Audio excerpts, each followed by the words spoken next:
Ice cream মাখা দেখো, কুকুররাও খাচ্ছে না। দেখো কুকুররাও কিন্তু ওখানে দেখো কি অবস্থা। রজনীগন্ধা মাখা থেকে ঘাস মাখা থেকে বাঁশ মাখা প্রচুর ছিল এখানে। বাঁশের পর বাঁশ নিয়েছে মাখা কাকু। আজকে কাকার কাছে আমরা এসছি, আর দেখো আমুলের কিন্তু বাটি আইসক্রিম আমাদের কাছে আছে। সো আজকে আমরা ট্রাই করবো মাখা কাকুর কাছে, বুলন্দার কাছে আমরা আইসক্রিম মাখা, তাই তো? আচ্ছা আইসক্রিম মাখায় কি কি যাচ্ছে যদি একটু বলো। এই যে কাঁচা লঙ্কা দিলাম। আচ্ছা কাঁচা লঙ্কা, আচ্ছা কাঁচা লঙ্কা দিলাম। কাঁচা লঙ্কা দাও। এই আইসক্রিম দেবো।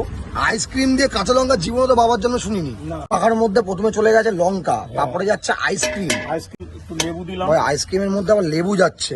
পাতি লেবু দিলাম। আচ্ছা আচ্ছা, আর তার সঙ্গে এটা কি চিনি? দু দানা চিনি। দু দানা স্বাদের চিনি। জন্য। আচ্ছা এক টিপ সামান্য, এক টিপও না, একটু লবণ। আচ্ছা, এই একটুখানি একটু আমার সিক্রেট মশলা আছে। এটা সিক্রেট মশলা। এই মশলাটা একটু দেবো, দিলাম একটা সিক্রেট মশলা। আচ্ছা, দু রকমের এতে মশলা বেশি লাগে না। ধরুন একটা চাটনি করি, এটা সিক্রেটও বলতে পারবো, বা চাটনি একটুখানি একটু দিলাম। কিসের চাটনি এটা? এটা তেঁতুল দিয়ে তৈরি করা আছে। আচ্ছা, এটার সঙ্গে একটুখানি একটু এটা কি? কাজু গুঁড়ো দিলাম।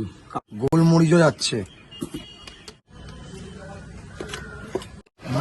মোস্ট ভাটবাজ লোক এনেছিলাম। দেখো আইসক্রিম, এটা নাকি আইসক্রিম মাখা। এর মধ্যে আইসক্রিমের মধ্যে দিয়েছে হচ্ছে তোমার লেবু, তার সঙ্গে দিয়েছে হচ্ছে গোলমরিচ, গোলমরিচের সঙ্গে লঙ্কা।